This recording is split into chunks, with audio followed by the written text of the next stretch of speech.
시청자 여러분 안녕하십니까? 뉴스앤이슈 시작합니다. 먼저 오늘의 주요 뉴스부터 보시겠습니다. 한국은행 금융통화위원회가 기준금리를 0.25%포인트 높인 연 2.5%로 결정했습니다. 지난 4월부터 4차례 연속으로 인상을 단행한 건 이번이 사상 처음으로 경기 침체 우려에도 여전히 물가 상승 압력이 큰 것으로 판단했습니다.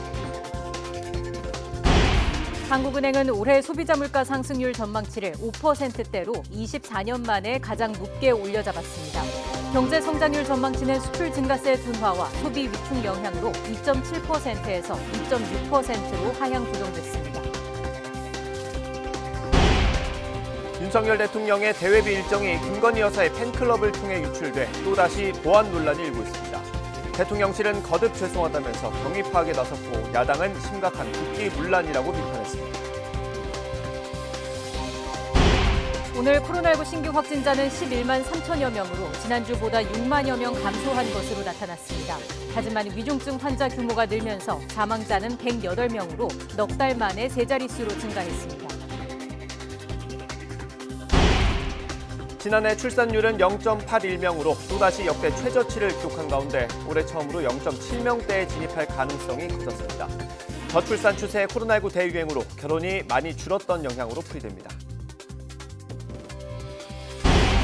독립기념일을 맞은 우크라이나의 동부 기차역과 주택가에 러시아군이 로켓 공격을 가해 22명이 숨졌습니다. 미국은 역대 최대 규모인 4조 원을 영국도 850억 원대의 추가 군사 지원을 약속했고 우크라이나는 결사항전 의지를 재확인했습니다.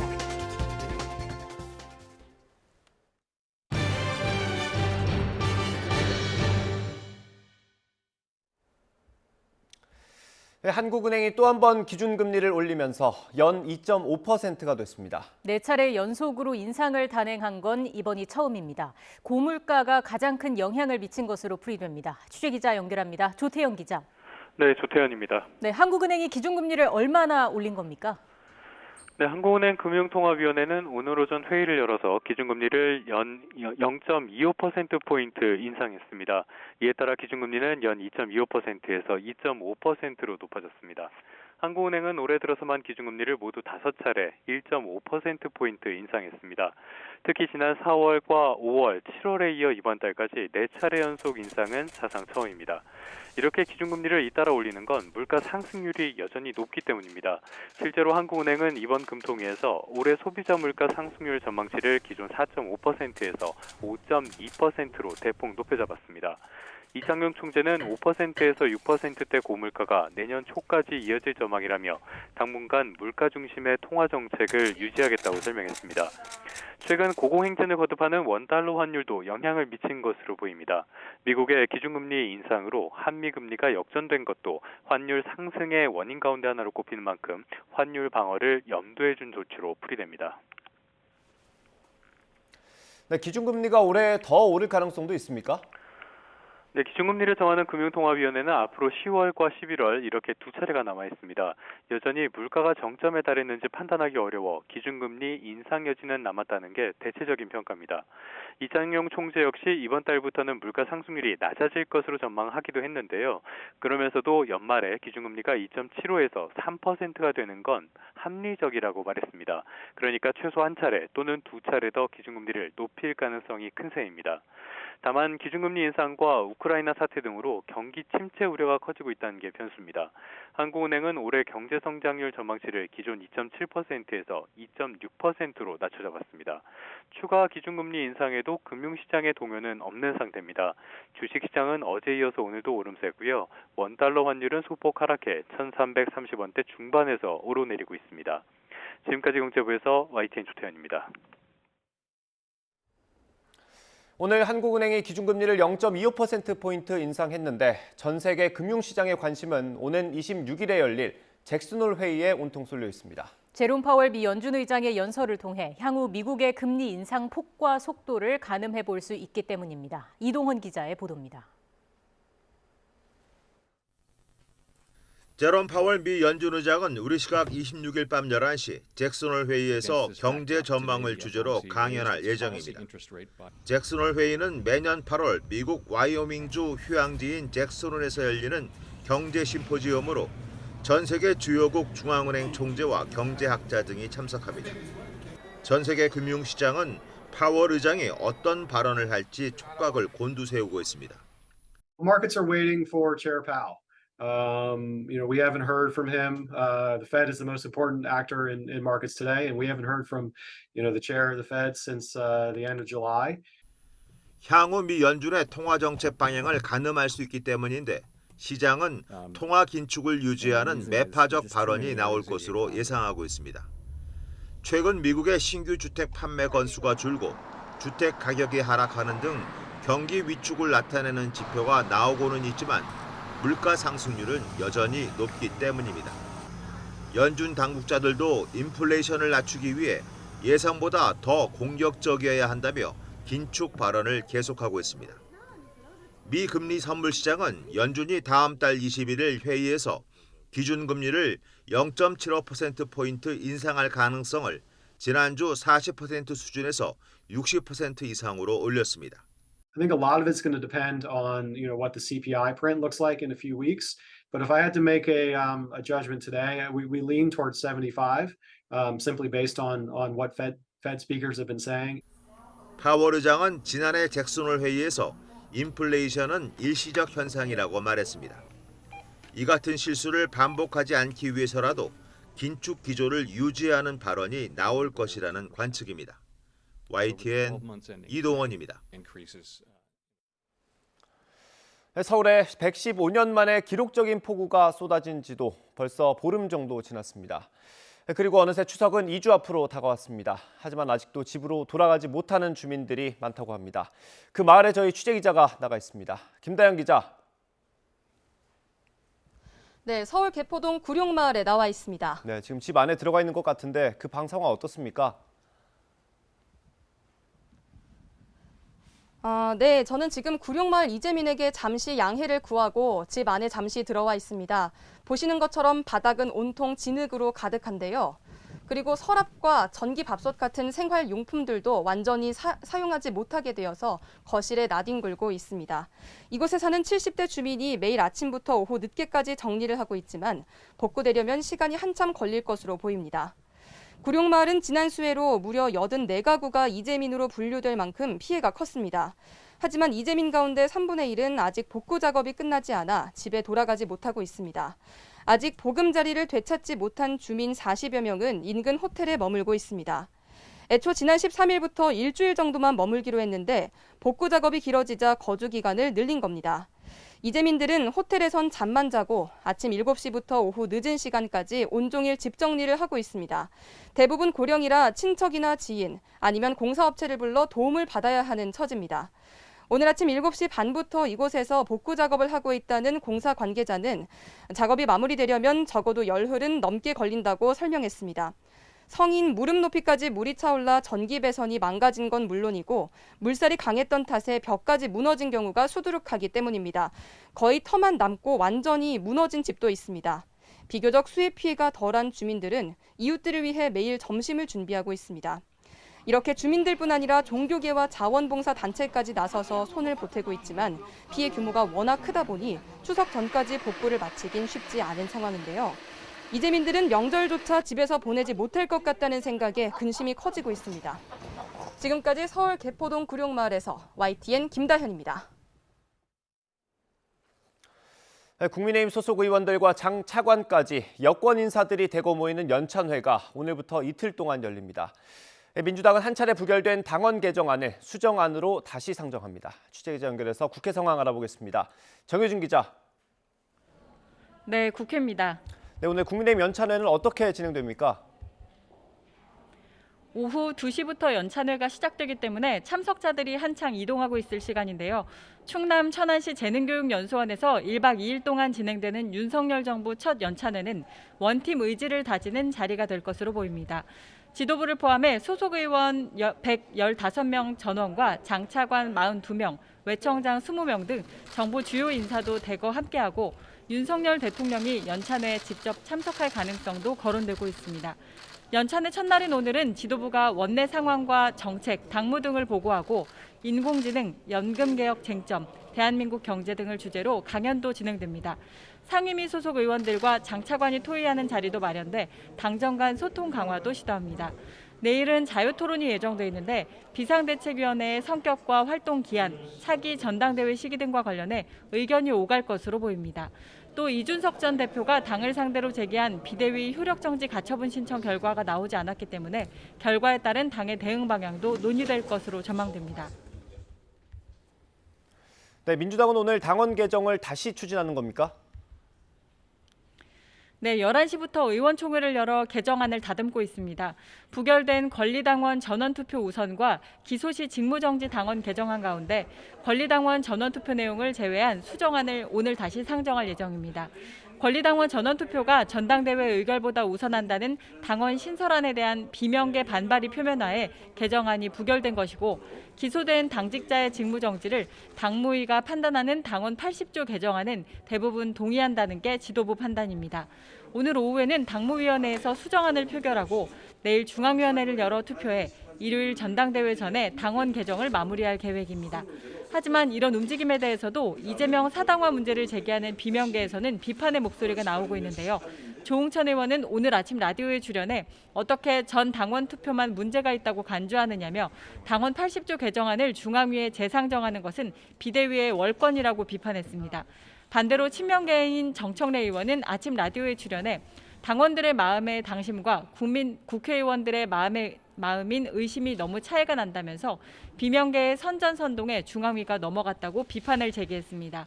오는 일요일 전당대회를 앞두고 친명계와 비명계 간 공방이 이어질 것으로 보입니다. 지금까지 국회에서 YTN 정유준입니다. 지난 100일 동안 손발을 맞춘 대통령실이 최근 전 직원을 대상으로 강도 높은 감찰에 들어갔습니다. 정권 초기 이런 대규모 감찰은 이례적인데 논공 행상을 벌인 정상화라는 평가부터 권력 충돌이라는 분석까지 나오고 있습니다. 조은지 기자의 보도입니다. 2주 전 여름휴가에서 복귀하며 윤석열 대통령은 인적 쇄신을 예고했습니다.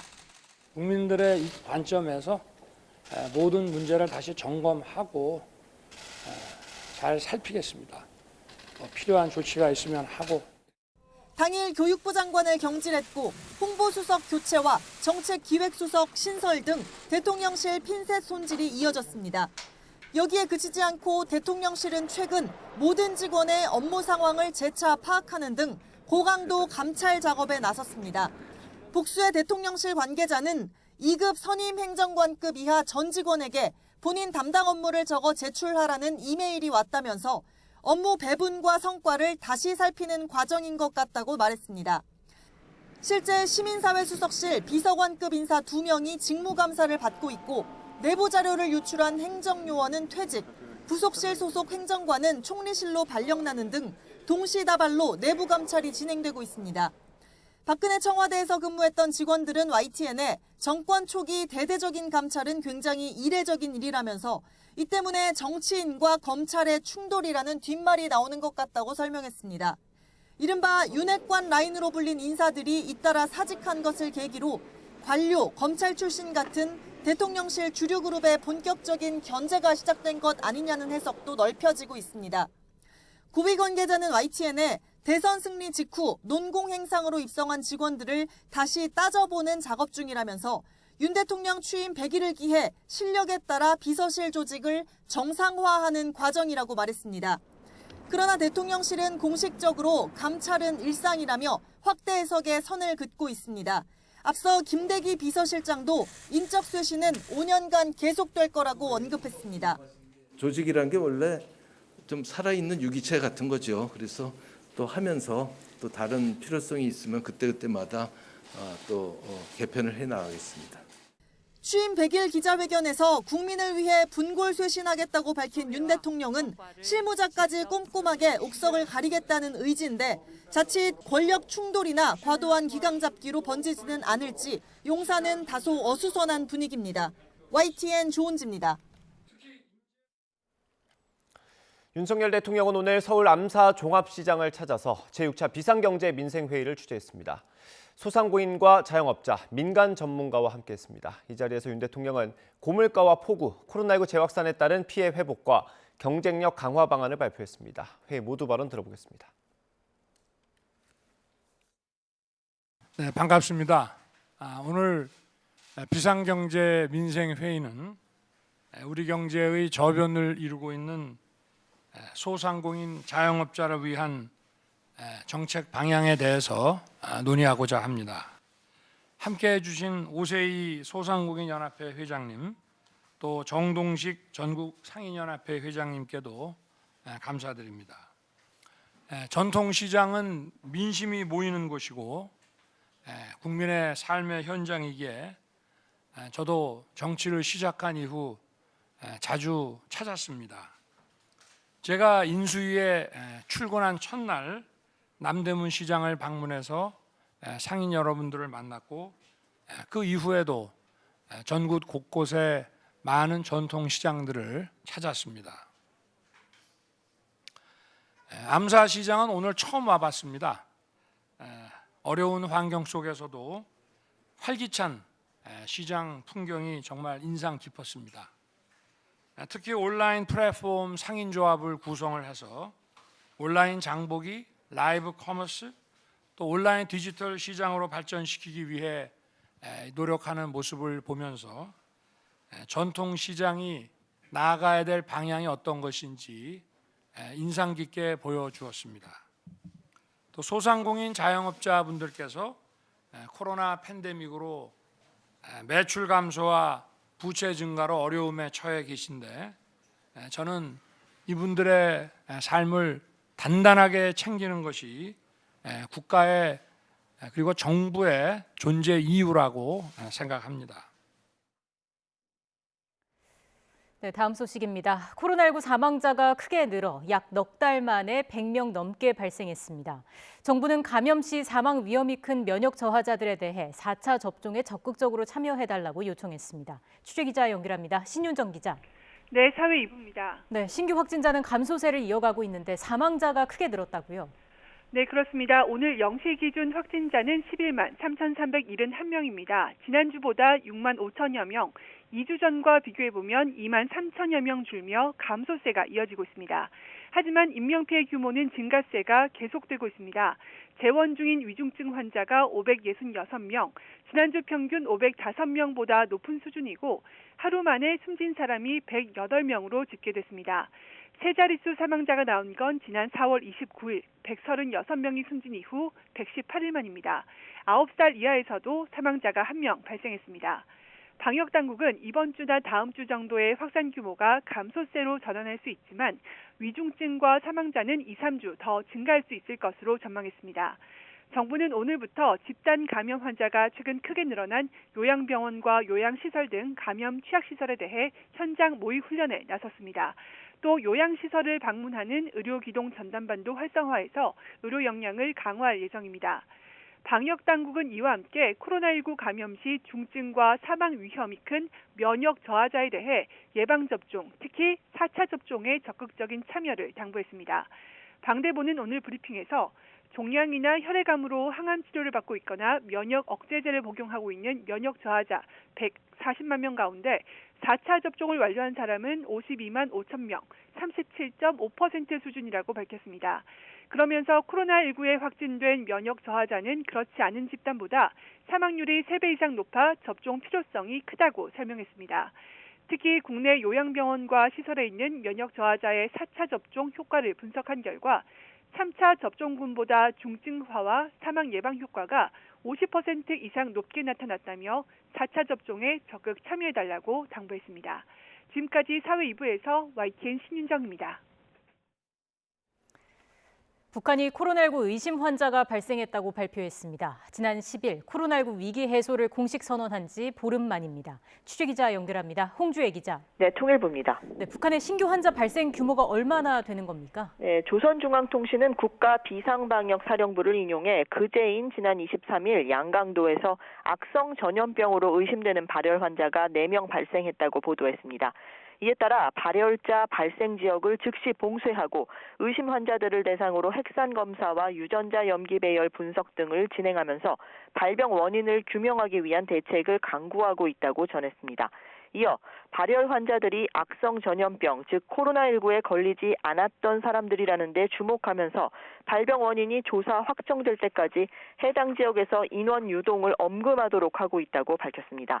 다만 전국적 범위에서 방역 실태를 구체적으로 분석한 것을 토대로 악성 바이러스 전파가 종식된 이후 악성 전염병 감염자는 발생하지 않았다고 주장했습니다.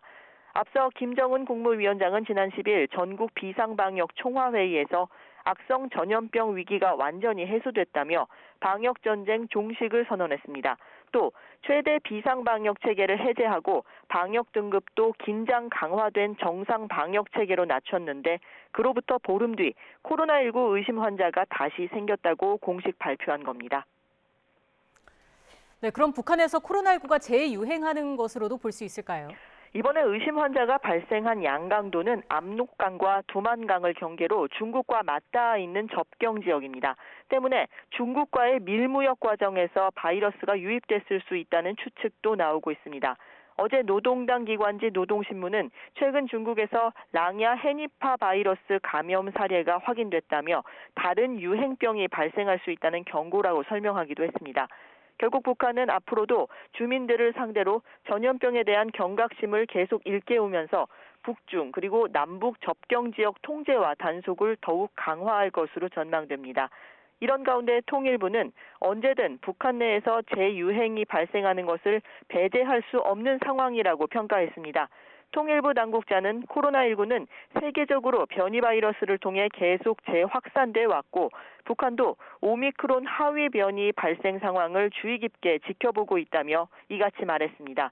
또 북한이 방역 등급을 낮췄지만 긴장 강화된 정상 방역 체계라며 최대 비상 방역 체계 수준은 아니지만 어느 정도 강화된 방역 체계는 계속해 유지하고 있는 것으로 본다고 덧붙였습니다.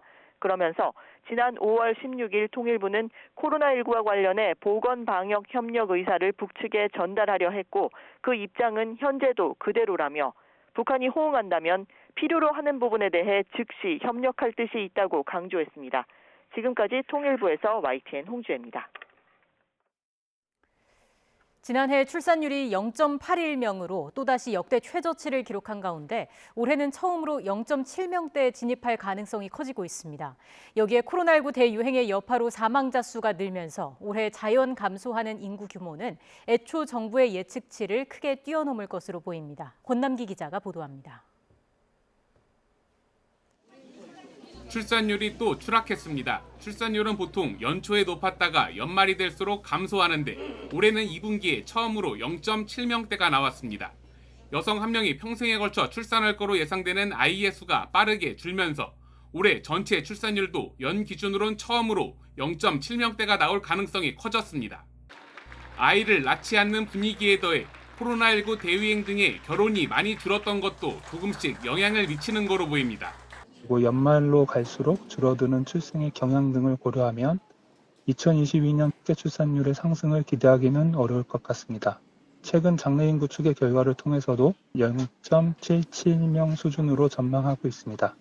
반면 코로나19 대유행 여파로 2분기 사망자 수는 역대 최다를 기록하며 인구는 올해 6월까지 6만 5천 명 자연 감소했습니다. 정부는 앞서 중간 수준의 출산율과 기대 수명을 가정해 올해 7만 9천 명 정도가 자연 감소할 거라 내다봤는데 불과 반년 만에 예측치의 80% 이상 줄어든 겁니다. 정부가 부모급여 70만 원 등을 내세우며 인구 감소 속도를 최대한 늦추겠다고 나섰지만 코로나19 변수 등에 오히려 더 빨라진 상황. 심각해지는 저출산 고령화 위기 극복을 위해 저출산 고령화 사회위원회 등 추진 체계를 재정비하고 인구 위기 대응 전담반까지 꾸린 정부의 다음 대책이 주목됩니다. YTN 권남기입니다. 오늘 중부지방에 계신 분들은 우산 꼭 챙겨 나오셔야겠습니다. 저녁까지 약한 비가 오락가락 이어지겠는데요. 흐린 날씨에 기온도 크게 오르지 못하겠습니다. 오늘 서울 낮 기온은 24도로 어제보다 4도가량 낮아 선선하겠습니다. 반면 남부지방은 하늘에 구름만 많이 지나겠고 30도 안팎의 무더위가 나타나겠습니다. 현재 레이더 화면을 보시면 서해상에서 비구름이 유입되면서 중부지방에 영향을 주고 있습니다. 비구름은 점차 그 밖에 중부와 경북 북부까지 확대하겠고요. 비는 저녁이면 대부분 그치겠습니다. 예상되는 비의 양은 중부와 경북 북부에 5mm 미만으로 많지 않겠습니다. 또 밤에는 전북 북부와 경북 남부에 빗방울이 떨어지는 곳이 있겠습니다. 오늘 중부지방은 비가 내리며 선선하겠지만 남부지방은 무더위가 찾아오겠습니다. 오늘 낮 기온 서울 24도, 대전 27도, 대구는 30도가 예상됩니다. 내일부터는 다시 전국적으로 맑은 날씨를 회복하겠고요. 남부지방의 더위는 모레까지 이어질 전망입니다. 지금까지 날씨 정보였습니다. 우크라이나 독립기념일이자 러시아 침공 반년을 맞아 우크라이나를 지지하는 행사가 세계 곳곳에서 열렸습니다. 참가자들은 전쟁 반대의 목소리를 높였습니다. 유재복 기자의 보도입니다. 광장에 모인 수천 명이 격렬한 테크노 음악에 맞춰 몸을 흔듭니다. 우크라이나를 지지하고 힘을 보태기 위한 행사입니다. 그래서인지 우크라이나 국기로 몸을 감싼 모습이 눈에 띕니다. 행사 수익금은 우크라이나를 돕는 데 쓰일 계획입니다. And I think it's really obvious when you see people dancing freely, expressing themselves. That's exactly what Putin hates and that's what he's scared of.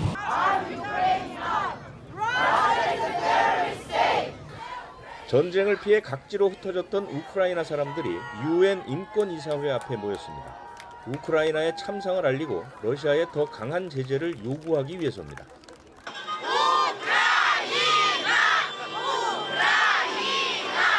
우크라이나 문제는 이제 세계인의 관심사이자 염원이 됐습니다. 목 놓아 부르는 우크라이나 국가에 눈시울이 붉어집니다. We're very aware of what's going on in Ukraine, particularly with Putin and Russia, and the atrocities that have been happening there. 파리 콩코드 광장의 오벨리스크 조명이 바뀌었습니다. 하늘을 뜻하는 푸른색 아래 기옥한 국토를 가리키는 노란색, 바로 우크라이나 국기입니다. 형식과 방법은 달랐지만 전쟁을 반대하고 우크라이나를 지지하는 세계인의 마음은 하나가 됐습니다. YTN 유재복입니다. 드라마 이상하 변호사 우영우의 촬영 장소로 알려지면서 명소가 된 곳이 있습니다. 바로 팽나무가 있는 경남 창원의 동부마을입니다. 문화재청에서 이 팽나무를 천연기념물로 지정한다는 지정 예고 결정을 내렸습니다. 박종혁 기자가 보도합니다. 비가 내리는 평일인데도 우영우 팽나무를 찾는 사람들이 꾸준합니다.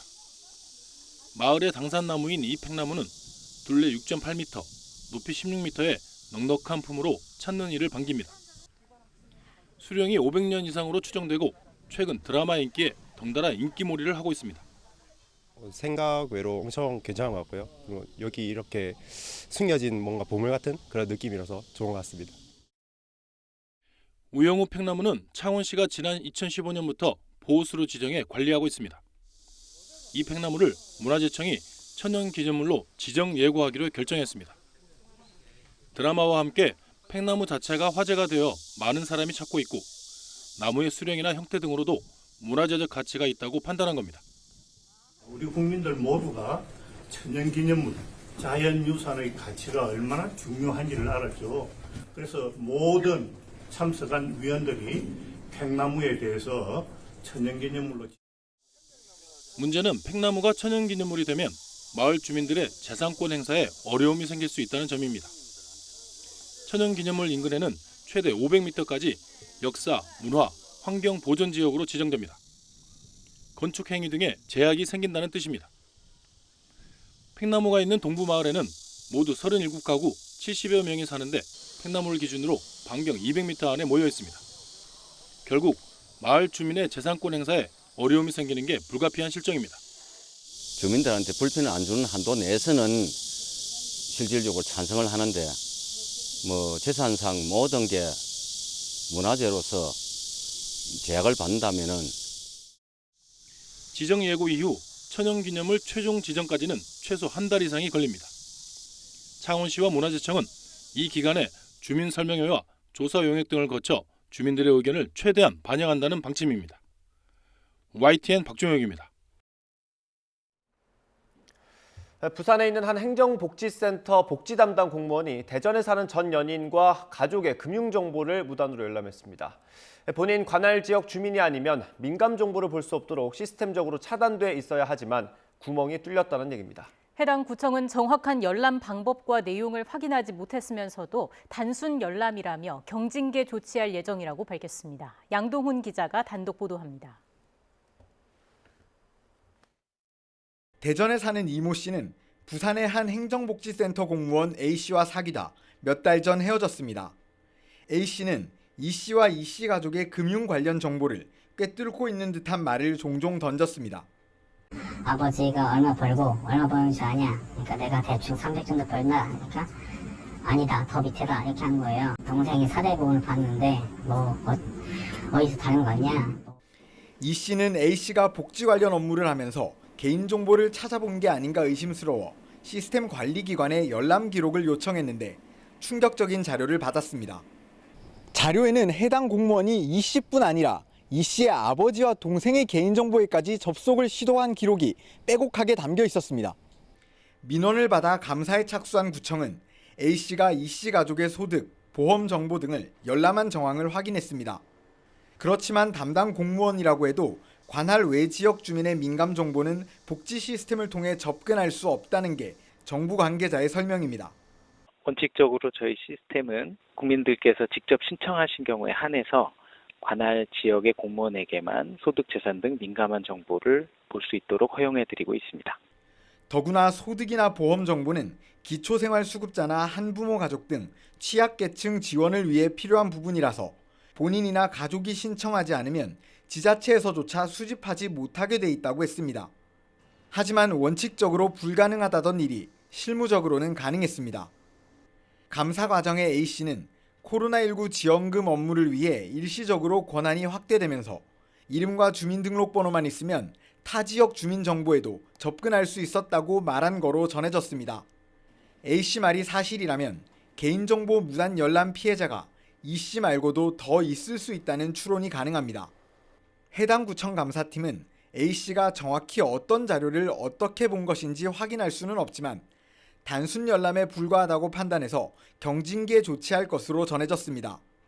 이 씨와 가족들은 명확한 사실 확인이 안 되자 국민신문고에 수차례 민원을 제기했습니다. 결국 경찰이 A 씨가 어떤 방식으로 얼마나 많은 타인 정보에 접근했는지 확인하기 위해 수사에 착수할 예정입니다. YTN 양동훈입니다. 분양형 호텔에 투자했다가 피해를 봤다는 소식 앞서 여러 차례 전해드린 적이 있습니다. 오랜 법정 소송으로 투자자들이 객실 소유권을 돌려받고도 제대로 운영하지 못하는 일도 있습니다. 홍성욱 기자의 보도입니다. 고수익 보장 약속에 투자자들이 몰리고 있지만 피해를 호소하는 사람도 많습니다. 연수익 8%, 수익 보장을 광고로 내세운 호텔. 고수익이란 말에 속아 적금을 깨고 대출까지 받아 5억 넘게 투자한 A씨. 하지만 2년 넘게 한 푼도 받지 못했습니다. 매달 나가는 대출 이자만 200만 원, 생활고에 시달리고 있습니다. 지금 하루 벌어 하루 살면서 거기서 쪼개서 없는 돈에 이자를 갚으려니 적금이란 적금, 무슨 보험이란 보험은 다 깨고 지금 살 수 있는 형편이 아니다. 이제 마지막까지 왔어요, 저도. 자신들 수익은 꼬박꼬박 챙기던 운영사가 경영난을 핑계로 투자자들에게 제시한 수익금은 연 1%. 대출 이자만도 못한 제안에 A씨와 같은 처지의 투자자 일부가 객실 소유권을 가져오는 소송을 벌였습니다. 결과는 승소. 391개 객실 가운데 143개의 객실이 투자자 소유로 돌아왔고 새로운 운영사도 구했습니다. 분양형 호텔은 관광호텔과 달리 일반 숙박업으로 분류돼 객실을 나누어 복수의 운영사가 각각 영업할 수 있기 때문입니다. 소송 끝에 호텔은 이제 2개의 운영사가 영업을 하게 됐습니다. 한 지붕 두 가족의 상황이 된 건데 갈등은 여전하고 좀처럼 해결되지 않고 있습니다. 새로운 운영사가 영업하기 위해서는 자치단체 허가가 필요합니다. 그런데 자치단체가 호텔 전체 투자자의 80% 이상 동의 또는 관리위원회의 허가를 조건으로 내세웠습니다. 하지만 기존 운영사에 호텔 운영을 맡긴 다른 투자자들이 수익과 연결되는 140개 객실 운영권을 내주는 것을 동의할 리 없는 상황.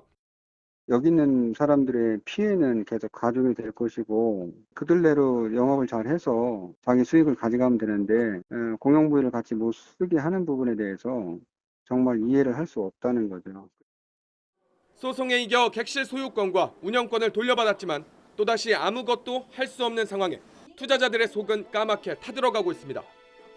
도둑놈 심보도 이런 도둑놈이 어딨고 왜 1원 한 장 안 주면서 10원 한 장 안 주면서 이날 이따 남의 집 갖고 2년을 넘게 벌어먹는다는 게 말이 됩니까? YTN 홍서욱입니다.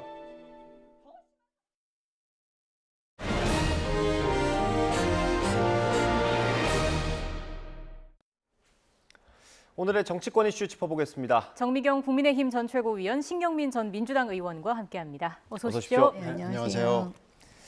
오늘은 일단 민주당 얘기로 시작을 해보겠습니다. 오래간만에 민주당. 그러니까 다행입니다. 잠시 뒤에 국민의힘 얘기가 있으니까요. 예. 그 민주당 중앙위원회에서 당원 개정안이 부결이 됐습니다. 이 비이재명계에서는 비판 목소리가 굉장히 많이 나오기도 했는데 이 결과가 뭐 어떤 상식과 민심이 좀 반영된 걸로 볼 수 있을까요? 아니면 세력 간의 다툼 결과다 이렇게 볼 수 있을까요? 뭐 다 있죠. 특히 박용진 후보가 비명계 의원들하고 함께 그 며칠 전부터 중앙위원들한테 호소를 하는 메시지를 여러 번 냈거든요. 네. 전날에도 MBC 백토에서도 백토의 그 주요한 토픽으로 이걸 중앙위원 여러분 제발 이걸 좀 참작해 주십시오라고 읍소를 했거든요. 그러니까 이것은 거의 당연히 되는 걸로 생각을 한 겁니다. 예. 중앙위원회에 과반이 찬성을 해서 당연히 80조하고 이 조항 두 개는 같이 가는 거다라고 생각을 했고 어떻게 보면은요 결국은 현재 비대위 당 지도부도 예상을 하지 못했던 거고요. 좀 당 지도부가 부주의한 것도 있지만 부주의를 넘어서서 이 관련자들이 오만방자를 한 결과입니다. 그러니까 지금 두 개의 안건이 있거든요. 네. 예. 그 두 개의 안건을 하나의 안건으로 묶어서 중앙위에 회부를 했는데 이게 이제 과반을 넘지 못한 거죠. 열 몇 표가 모자란 거죠. 그러니까 너무나 당연한 게 지금 급브레이크가 급제동이 걸린 겁니다. 그러니까 그런데 이제 문제는 이렇게 부결이 된 것을 다시 두 개의 안건을 하나로 쪼개가지고 80조 당헌 80조 문제는 충분히 토의를 했으니까 지금 다시 올리겠다는 거예요. 예. 근데 지금 당원 당규에는 일사부재의 조항은 물론 없습니다. 예. 그러나 이게 상식이거든요. 그러니까 이런 걸로 봐서는 어저께 부결된 것을 오늘 다시 절차를 개시를 해가지고 28일 기어코 전당대회에서 통과를 시키겠다. 네. 이렇게 보면 국민 여러분이 어떻게 보겠습니까? 특히 80조 조항은 당대표가 수사를 받을 경우, 기소가 될 경우에 대비해서 보호하는 거라는 국민적 비난과 의심의 눈초리가 잔뜩 있는데 그럼 80조는 떼내서 다시 절차를 시작하겠다 그러면 국민들이 이 민주당 이 사람들은 그냥 뭐 우물딱주물딱 떡 주무르듯이 아무렇게나 당원 당규를 할 수 있는 조직이구나. 이 사람들한테 국가를 맡길 수 있겠는가. 이 사람들한테 윤석열 정권을 비판할 수 있는 이런 권한을 줄 수 있는 것인가라고 비판을 할 때 저희들이 할 말이 없는 거예요. 그래서 조금 있다가 해도 충분하고요. 사실은 당원 당규 80조는 만약에 정권 탄압에 의한 수사를 당대표가 받는다고 해도 충분히 방탄을 할 수 있습니다.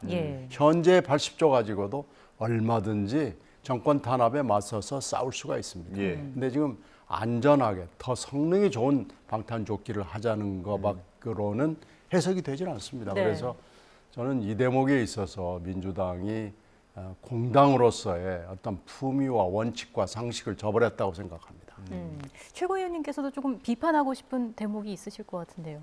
저는 신경민 의원님 말씀을 들으면서 무서워요. 민주당의 힘인 것 같아요. 저런 목소리를 국민들께 직접 이렇게 내고 계시잖아요. 가끔 제가 느끼는 건데 그 민주당이 그래도 희망이 있다. 아. 네, 의원님 말씀을 들으면 좀 그런 생각이 들어요. 예. 왜냐하면 국민 눈높이에서 지금 딱 말씀하고 계시는 거거든요. 제가 말씀드릴 거는 뭐냐면 이 대목에서 우상호 더불어민주당 비대위원장은 국민들께 사과를 먼저 해야 돼요. 당원들께도 사과를 해야 되겠죠. 예. 민주당 당원들에게. 왜냐하면 지금 이 지도부가 우상호 위원장이 바라보고 있는 지점은 이재명과 그의 그 개딸들이 인 거예요. 다른 지금 당원들은 거의 지금 무시하고 있는 상황이거든요. 예. 그래서 만약에 지금 더 나가서 제가 한 가지 코미디를 말씀을 드리면 뭐냐면 만약에 이 일사부재리 원칙에 의해서 원래는 안 됩니다. 네. 그거는 상식적으로 그냥 안 되는 예. 거예요. 이거를 80조 사망을 떼가지고 오늘 다시 통과를 시킨다 이런 거 자체가 말이 안 되는 거거든요. 네. 근데 이 말이 안 되는 걸 한다는 거잖아요. 그러면 어떤 일이 벌어지냐? 또 가처분 들어가면 돼요. 누군가가 딱 해서 효력정지 가처분 딱 넣으면 또 이제 법원에서 심판할 수 있도록 그런 상황이 벌어질 수도 있다. 저는 이렇게 구현합니다. 뭐 말씀을 해주셨는데 비대위가 추진한 안이 당원들의 동의를 구하지 못한 거잖아요. 뭐 비대위원장 사과 이런 것도 필요할까요? 지금 이 상황에서 사과하겠습니까? 지금 뭐 여기 우상호 위원장이 잘했다고 약간의 실수도 인정을 안 하는 상황이기 때문에 사과할 것 같지는 않고요. 안 하면 됩니다. 지금이라도 안 하면 되는데 우상호 비대위원장이 저는 변했다고 그럴까요? 아니면 저는 뭐 어떤 사람들은 원래 그렇다고 그러는데 그 의견에는 동의하고 싶지 않고요. 우상호 위원장이 원래 우상호 위원장이라는 사람이 왜 있게 됐는가? 그 자유를 위해서 싸우고 민주를 위해서 싸우고 한 사람이거든요. 그걸로 사실 오늘의 우상호 위원장이라는 사람이 있는 거거든요. 네. 그 원칙으로 돌아가기를 바랍니다. 원칙으로 돌아가기를 바란다.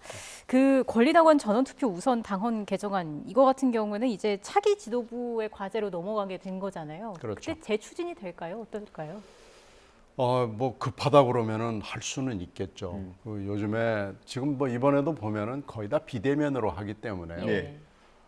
할 필요성이 있다. 당원들이 이 조항을 고쳐야만 우리가 대표를 지킬 수 있는 상황이구나라고 느낀다면은요. 대표가 고치기 싫어도 이거 고칠 수밖에 없습니다. 그리고 고치는 게 그렇게 어렵지도 않습니다. 의원님의 표현을 빌리자면 결국 그럼 자기 방탄조끼를 위해서 이걸 바꿔야 되는 건데 그럼 부담감이 더 커지지 않습니까? 아니 그러니까 이게 지금 80조 1, 2, 3항 가지고도 충분히 방탄이 된다니까요. 만약에 정치 탄압 수사를 윤석열 정권이 한다면요. 우리 당이 얼마든지 지켜낼 수 있고 80조 1, 2, 3항이 그대로 있어도 얼마든지 지켜낼 수 있습니다. 지금만으로도 방탄 충분하다. 충분합니다. 지금 그걸 그 당시에 김상곤 개혁위원회가 혁신위원회가 만들 때 그런 거 다 고려했거든요. 그 당시에 박근혜 정부 때 만든 겁니다. 그러니까 검찰이 굉장히 셀 때거든요. 자기들 마음대로 할 때거든요. 그거 다 고려해서 만들었으니까요. 이렇게 하면 방탄이 된다라고 그래서 다 방탄조끼 만들어서 그 조항을 둔 거거든요. 저희가 다음 주제로 넘어가야 하는데 민주당 이야기를 여기서 마무리할까 하는데 혹시 최고위원님 더 말씀해 주시죠. 아까 앵커님 말씀하셨는데 사실 이재명 의원이라면요. 본인이 당대표가 돼서 그 보통 당대표라면 차마 할 수 없는 것들 이걸 마구 저는 할 수 있는 분이라고 봐요. 그러니까 무슨 눈치 안 보고 국민 눈높이 이런 거 생각 안 하고 뭐 방탄이 필요하다 하면 본인이 스스로 막 만들어가지고 방탄조끼 스스로 입고 아마 3겹, 4겹, 5겹 막 입고 그럴 분이라고 저는 봐요.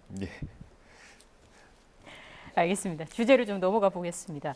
감사원이 최근 올 하반기 감사 운영 계획을 발표했는데요. 문재인 정부 탈원전 사업, 코로나 백신, 마스크 수급에 대해서 집중적으로 들여다보는 게 골자입니다. 이 부분을 두고 여야의 신경전도 치열합니다. 준비된 녹취 함께 듣고 오겠습니다. 지금 문제되고 있는 그 사항들이 이미 이제 다 무슨 문제가 있다는 것이 거의 이제 드러난 상황입니다.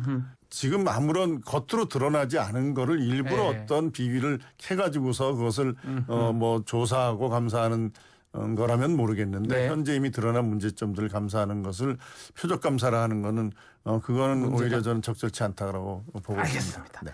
바로 수사를 들어가기에는 좀 부담스러운 것들은 압수수색 영장 없이 자료를 충분히 수집해서 문제를 도출할 수가 있거든요.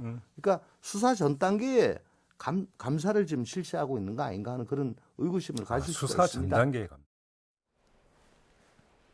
네, 전 감사원장이었죠. 최재형 의원과 민주당 조응천 의원의 목소리를 들어봤습니다. 일단 두 분의 생각을 좀 듣고 싶은데요. 먼저 말씀해 주시죠. 지금 우리가 22년 8월이잖아요. 근데 그 당시 20년, 21년을 생각해 보면은요. 마스크 문제부터 시작이 됐죠. 그때 마스크 얼마나 난리를 쳤습니까? 약국에 가도 마스크가 없다 그러죠. 어디에 가도 마스크를 구하려 했는데 마스크가 없으면은 생명이 위험한 상황이었고 그 뒤에 백신이냐 치료제냐 가지고 논쟁을 했지만은 역시 백신을 가지고 해야 되고 백신을 만든 회사가 전 세계에 몇 개 없는 상황에서 백신 외교가 제대로 됐느니 또 확보가 됐느니 난리를 쳤기 때문에요. 예. 근데 문제는 백신은 시한이 있습니다. 예. 이게 뭐 주구장창 냉장고나 냉동고에 넣어놓으면 쓸 수 있는 게 아니거든요. 그래가지고 그 당시에 사실은 말할 수 없는 여러 가지 외교 비화 내지는 이 영업 비화가 있었거든요. 예. 그걸 이제 다 보겠다는 거예요. 그래서 아마 자세히 들여다보면은 뭐 왜 법을 어긴 게 없겠어요. 근데 국민의 생명을 담보로 하는 거기 때문에 법보다는 일단 먼저 생명이다. 특히 법원에 이런 게 있습니다. 위기는 법을 모른다라는 게 있습니다. 그래서 형법에 보면은 비상한 단계에서 만약에 범죄를 저지르면 그거 다 면해 주거든요. 네. 그건 뭐 오래된 법원이죠. 근데 지금 이게 잘못하면 위기는 법을 모른다는 것을 무슨 소리야? 위기에도 법은 지켜야 되는 거 아니야? 라고 칼을 들고 잣대를 들고 와서 딱 대면은 이 공무원들 그 관련되는 사람들 다 걸릴 수밖에 없는 상황이 되는 거죠. 그래서 저는 이렇게 그 불행한 우리의 그 사태, 팬데믹 사태를 법의 잣대로 들이대겠다. 그러면은 일단 관계자들, 공무원들이 이제 앞으로 또 움직이겠습니까? 네, 움직이지 않습니다. 그래서 이런 불행한 우를 또다시 되풀이하지 않았으면 좋겠습니다. 예. 최고님 말씀해 주시죠. 그 신경민 의원님께서 말씀하신 그 부분은 걱정 안 하셔도 될 것 같아요. 왜냐하면 지금 그 윤석열 정부에서 지금 일하는 그 많은 공직자들이 그 대통령께서 공정과 상식을 어떻게 보면 그 기치를 걸고 당선이 되신 분이시기 때문에요. 네. 그런 지금 말씀하신 건 다 상식에 맞잖아요. 그러니까 그런 부분까지 뭐 감사를 해서 공무원을 처벌한다? 그런 거는 아닌 거고요. 그 문재인 정권 5년 내내 사실 생각해 보십시오. 그 탈원전만이 문제가 아니었고 그 다음에 그 신에너지 그러면서 태양광이 등장해요. 네. 그래서 온 국토에 국민들이 보시기에 태양광이 설치가 되는데 그걸로 인한 피해가 너무 심하니까 그 부분에 대해서 한번 들여다봐야 되는 거 아니냐 그랬는데 문재인 정권 5년 내내 그 부분을 감사를 안 했어요. 그렇기 때문에 그걸 들여다보는 거거든요. 예. 그러니까 걱정하지 않으셔도 된다니까요. 지금 의원님이 지적하신 부분. 그다음에 코로나 백신으로요. 유족들이 계세요. 한이 맺히신 분들. 그분들 때문에 사실은 감사가 필요했는데 그 부분도 감사를 안 했습니다. 예. 그러니까 그런 부분도 필요하니까 이번 정부에서 감사하는 게 맞아요. 그다음에 또 이제 마스크 수급은 뭐 그건 알아서 루틴하게 지나간다고 보더라도 저는 또 하나 있다고 봐요. 소크리 투표함. 예. 그런 일이 국민들이 정말 납득이 안 가는 거예요. 저부터도 이해가 안 되니까 왜 그런 일이 벌어졌는지는 한번 감사를 해서 꼭 이게 다 수사를 하고 처벌을 하는 게 목표가 아니고요. 앞으로 어떤 방식으로 우리 사회가 나아갈지 그 이정표를 한번 만들어 줄 필요가 있다. 이 대목에서. 예. 저는 그런 의미에서 감사는 필요하다. 예. 아마 최재형 감사원장도 그 지점을 얘기하고 있는 것 같습니다. 예. 앞서 그 영상에서 들으신 것처럼 조응천 의원 같은 경우는 이번 감사가 검찰 고발 또는 수사를 염두에 둔 그 전 단계다라고 보는 것 같아요. 정치권에서요. 감사원하고 선관위하고 법원이 결정을 하거나 판결을 내리거나 뭘 하면은 시비를 걸지 않는 것이 사실은 불분율입니다. 그것까지 시비를 걸면은 문제가 생기기 시작하는 거죠. 이 사회가 혼란과 혼돈으로 가는 거죠. 근데 감사원을 우리가 과연 얼마나 믿을 수가 있느냐라는 걸 문제를 제기하지 않을 수가 없는 지금 상황이나 여러 가지 에피소드들이 지금 너무 많아요.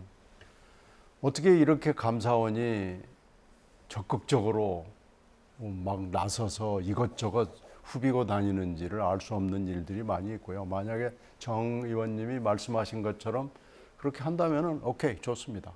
근데 이제 과연 그렇게 할까요? 그리고 감사원장이라는 분이 30년이 넘게 거기서 감사원에서 잔뼈가 굵은 최초의 원장인데 국회에 와서 하는 얘기 보면 30년 동안 묵혀둔 비밀을 개봉한 것 같아요. 감사원은 정권을 위해서 존재하고 봉사한다라는 얘기를 국회 앞에 와서 버젓이 얘기하는 것은 자기들이 맨날 하던 이 얘기를 그냥 국회에 와서 무심코 뱉어낸 거 아닌가 싶어서요.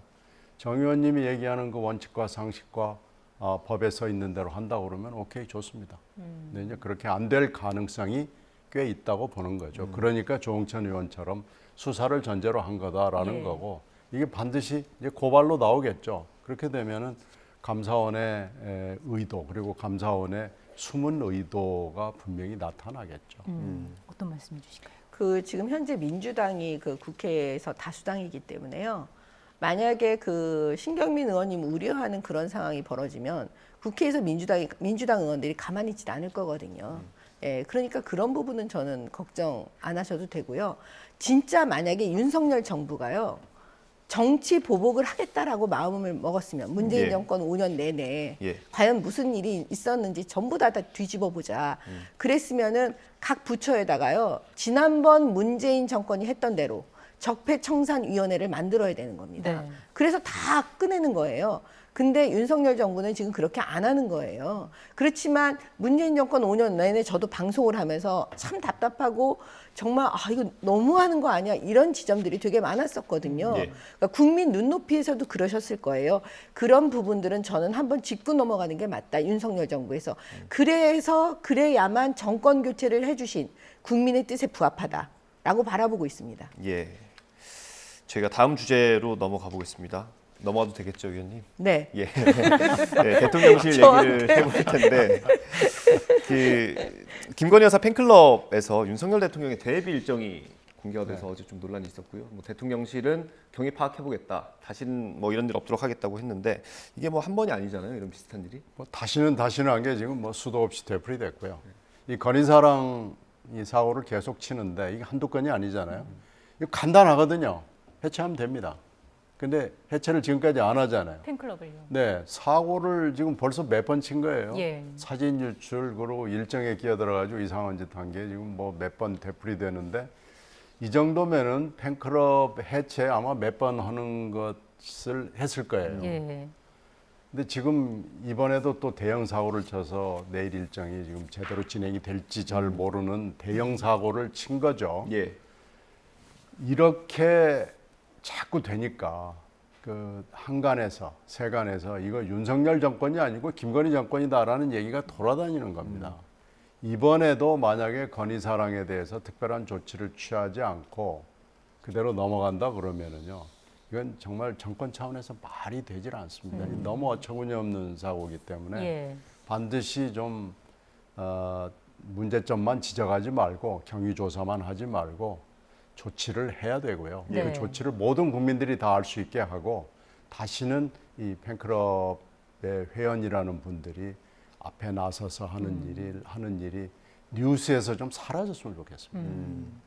이 팬클럽이라는 게 김 여사에게 얼마나 도움이 될지를 생각했을 때 해산해야 하는 거 아니냐라는 지적이 많이 나오고 있는 건데 강제할 수 있는 것도 아니잖아요. 이거 어떻게 해야 한다고 보십니까?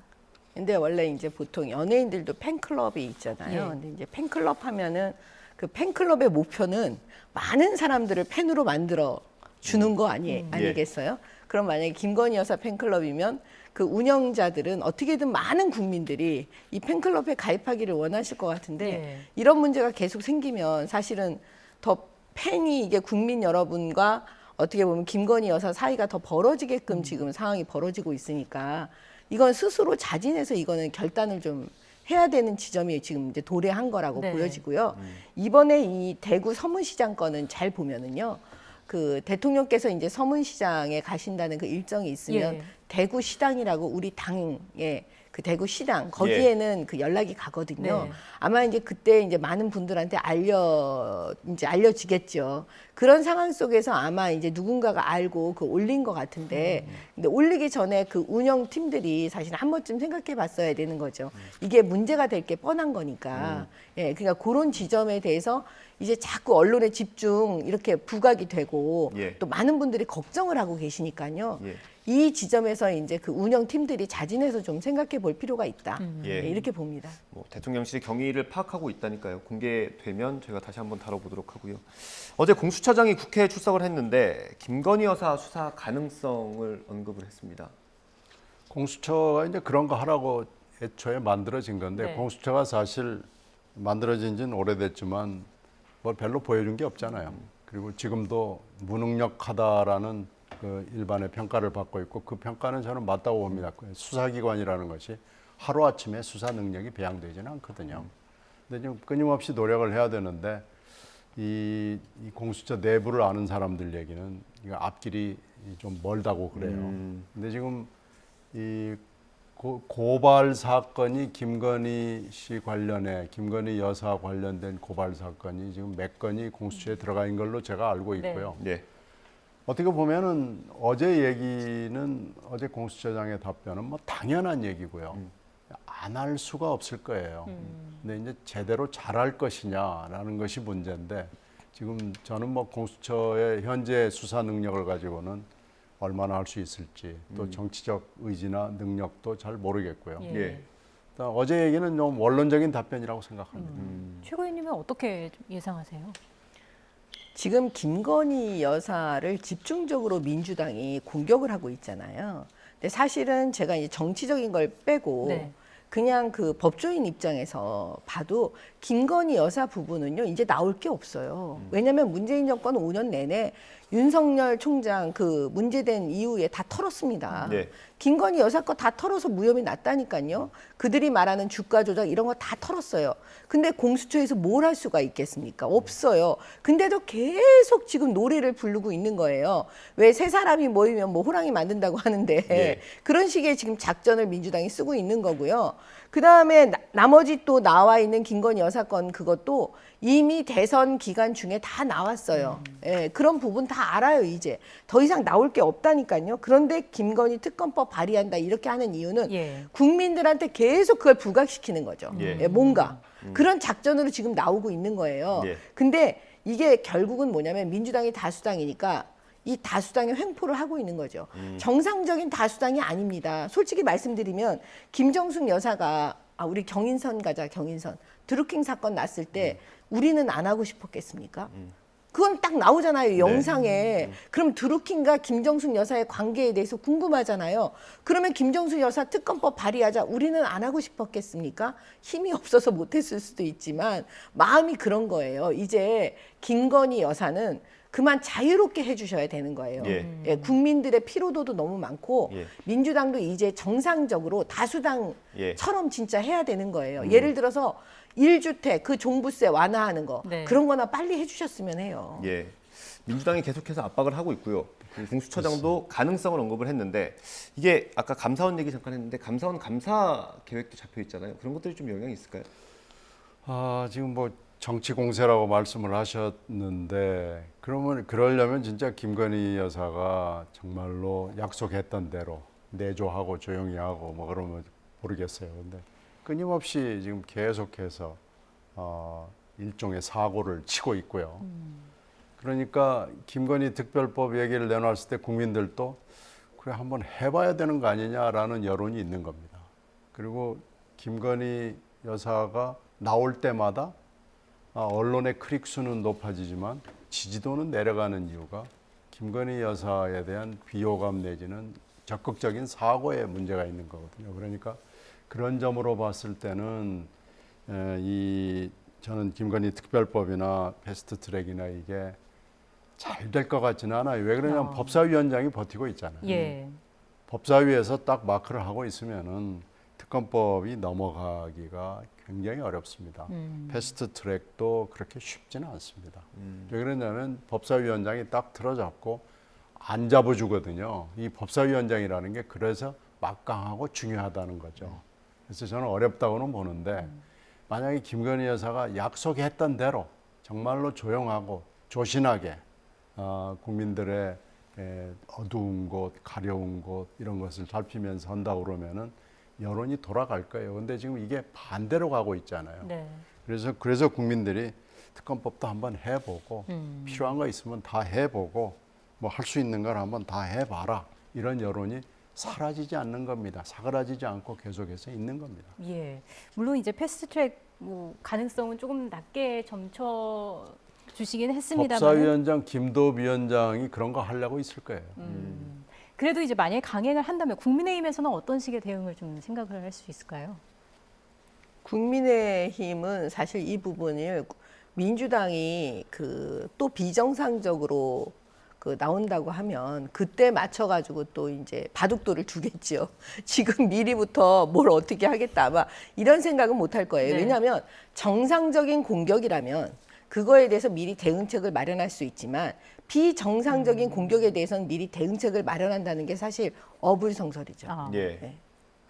지금 대통령실에서도 뭐 권력 다툼이 있다 이런 보도가 있습니다. 저희도 취재를 해서 이제 기사를 내보내긴 했는데 감찰이 진행되는 상황이고 일각에서는 윤핵관 의원 추천 인사들이 사라져서 검찰 라인 그리고 윤핵관 라인 이렇게 권력 투쟁을 하고 있다 이런 분석도 있거든요.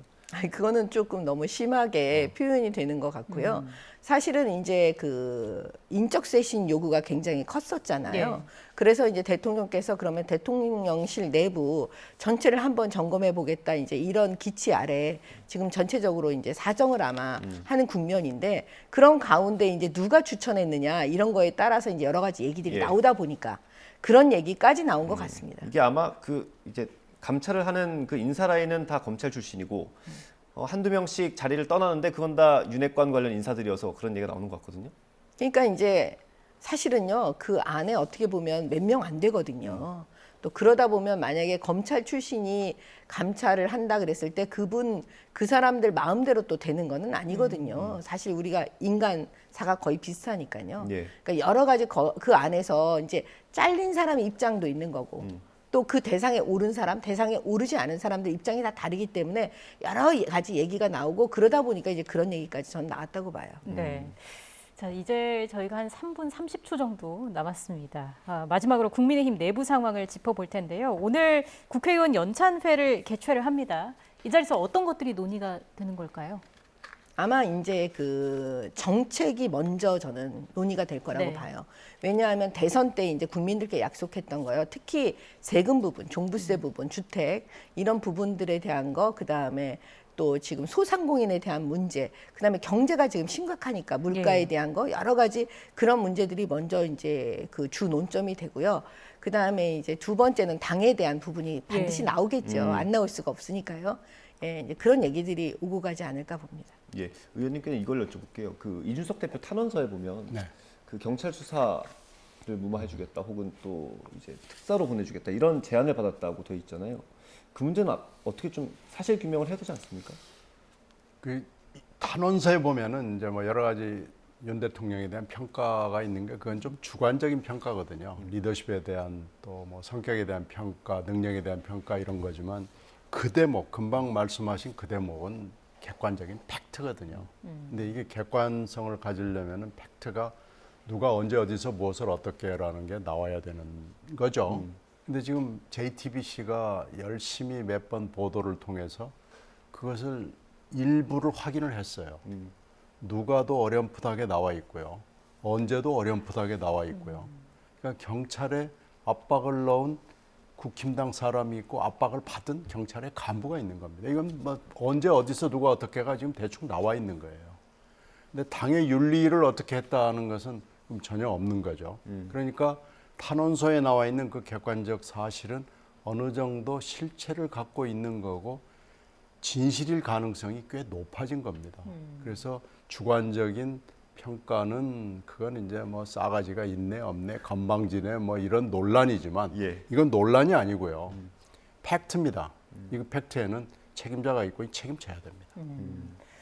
대통령실이 나서야 할까요? 무대응 전략으로 계속 가야 할까요?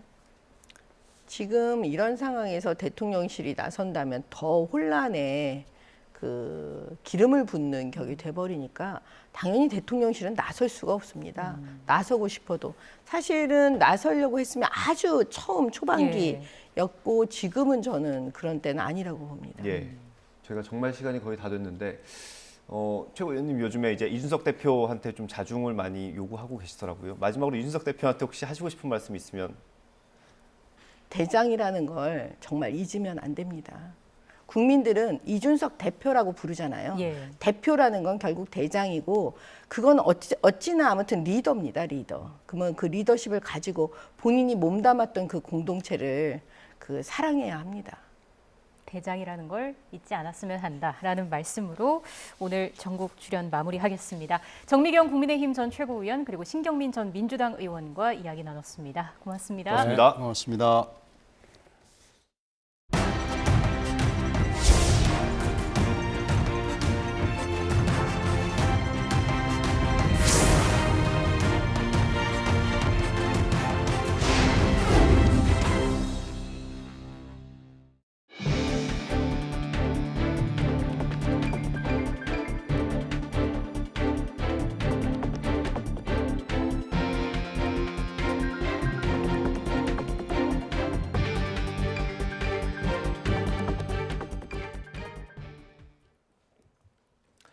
한국은행이 기준금리를 또 한 번 인상했습니다. 한국은행 금융통화위원회는 오늘 오전 회의를 열어서 기준금리를 0.25%포인트 높인 연 2.5%로 결정했습니다.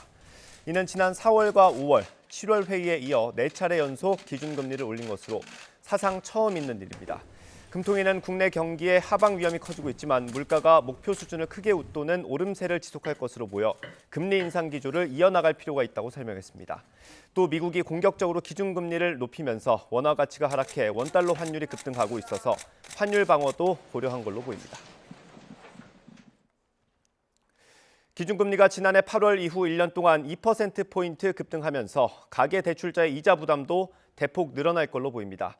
한국은행 자료를 보면 올해 6월 말 기준 가계대출은 1,757조 9천억 원으로 집계됐습니다.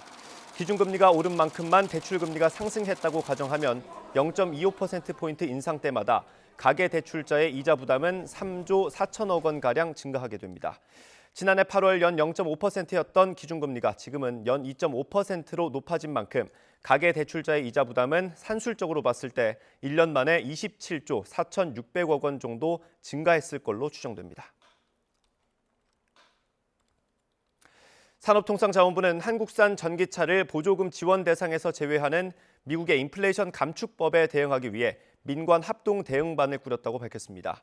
이창양 산자부 장관은 오늘 서울 대한상공회의소 회의실에서 열린 반도체, 자동차, 배터리 업계 간담회에서 이 같은 대응 방안을 논의했습니다. 산업부는 민관이 수시로 소통할 수 있는 합동 대응반을 구성하고 통상 규범 위배 가능성 검토와 주요국 동향 모니터링, 미국 측과 협상 등 다양한 해결 방안을 찾을 예정이며 WTO에 제소하는 방안은 최후의 수단이 될 거라고 설명했습니다. 천정부지로 치솟던 미국의 집값이 지난달에 하락세로 돌아섰습니다. 하락률은 11년 만에 가장 큽니다. 김원배 기자의 보도입니다.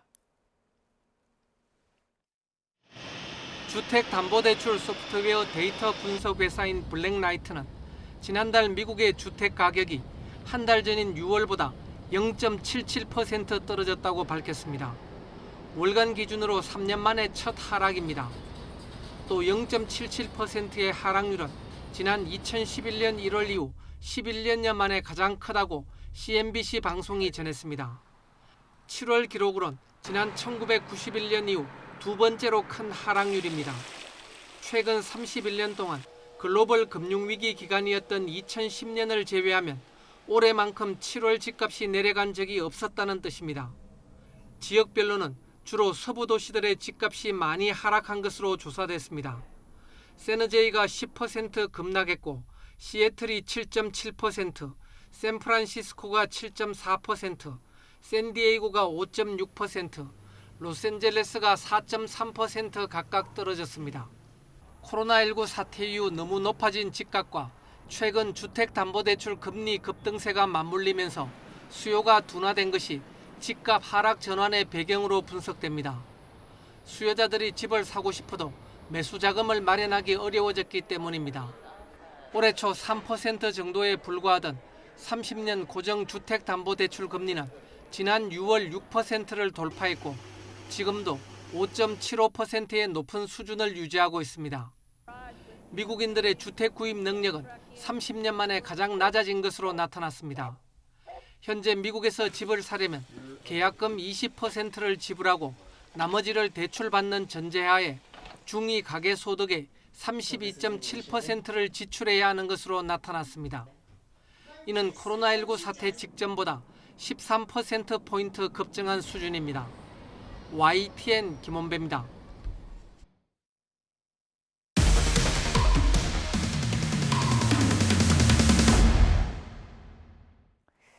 밀고 특채 의혹이 제기된 김순호 행정안전부 초대 경찰국장은 1980년대 자신이 몸담고 있던 노동단체 회원 명단을 치안본부에 넘겼다는 의혹을 받아왔습니다. 당시 김 국장이 잠적한 시기에 치안본부가 회원 명단을 확보한 것으로 볼 수 있는 수사 자료를 YTN 취재진이 추가로 확보했습니다. 노동계는 김순호 국장 사퇴를 요구하는 연대기구를 마련하겠다며 총력 대응을 선언했습니다. 취재기자 연결해서 자세히 알아보겠습니다. 이준엽 기자. 네, 사회부입니다. 네, 과거 김순호 국장이 몸담았던 노동단체 회원 명단을 치안본부가 언제 파악했는지 구체적으로 특정할 수 있는 자료가 나왔다고요? 네, YTN 취재진이 김순호 행정안전부 초대 경찰국장이 몸담았던 인천 부천 민주노동자회에 대한 치안본부 수사 기록을 추가로 확인했는데요. 김 국장이 잠적하기 전 빈칸이던 조직도가 김 국장 잠적 후 모두 채워진 것으로 드러났습니다. 김 국장은 주사파에 물드는 운동에 회의를 느껴 지난 1989년 4월쯤 인노회를 떠나 잠적했다고 밝혔는데요. YTN 취재진은 김 국장이 잠적한 시기 전후로 치안본부에 연행된 인노회원 수사 기록들을 입수해 분석해봤습니다. 먼저 1989년 4월 1일 연행된 회원 수사 기록에서 인노회 조직도를 발견했는데요. 이 기록엔 앞서 연행된 회원들이 속해 있는 분회나 사무국만 명단이 작성돼 있었고 김 국장이 책임자였던 부천지구는 전혀 명단이 파악되지 않은 빈칸이었습니다. 하지만 같은 달 28일에 연행된 인노회원 수사 기록을 보면 빈칸이던 부천지구 조직도가 모두 채워져 있습니다. 이전에 부천지구 연행자가 없었는데도 유독 부천지구만 모든 분회 명단이 상세히 쓰여 있었는데요. 결국 1989년 4월에 치안본부가 부천지구 조직도를 확보한 것으로 볼 수 있는 겁니다. 김 국장이 잠적한 시기와 치안본부가 명단을 확보한 시기가 겹치는 건데요. 인노회원들은 당시 부천지구위원장으로서 온전한 분회 명단을 가진 유일한 사람이 김 국장이었다고도 말한 바 있습니다. 여기에 더해 취재진은 또 다른 회원 수사 기록에서 김 국장의 구체적인 잠적 시기를 가늠할 수 있는 내용도 발견했는데요. 1989년 3월 말 열린 인노회 비상상임집행위원회에는 김 국장의 가명 김봉진이 참석했지만 4월 초부터는 출석하지 않은 것으로 되어 있습니다. 회의록이 아니라 진술서이긴 하지만 김 국장 스스로 밝힌 잠적 시기와 일치합니다. 네, 밀고 의혹에 대한 정황 증거가 또 나온 건데 김 국장 본인은 뭐라고 해명합니까? 네, YTN 취재진은 확보한 수사 기록에 대해서 김 국장의 해명을 듣기 위해 여러 차례 연락했는데요. 답변을 듣지 못했습니다. 김 국장은 앞서 YTN과의 인터뷰에서 본인이 잠적한 것은 89년 4월이지만 서울 홍제동 대공분실에 찾아가 자백한 건 인노회 수사가 거의 마무리된 7월이었고 사건에 영향을 끼칠 만한 진술은 하지 않았다고 설명했는데요. YTN 취재진은 과거 김순호 국장의 자백을 들은 뒤 대공특채를 제안한 거로 알려진 홍승상 전 경감 가족을 만났습니다. 가족은 홍 씨가 김 국장을 만난 정확한 시점은 기억할 수 없는 상태라면서도 인노회 사건 당시 김 국장에게 증거물 분석을 시킨 건 맞다고 인정했다고 전했습니다.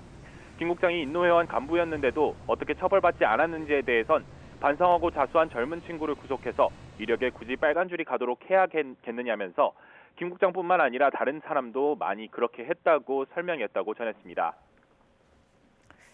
노동계에서도 대응에 나섰다고요?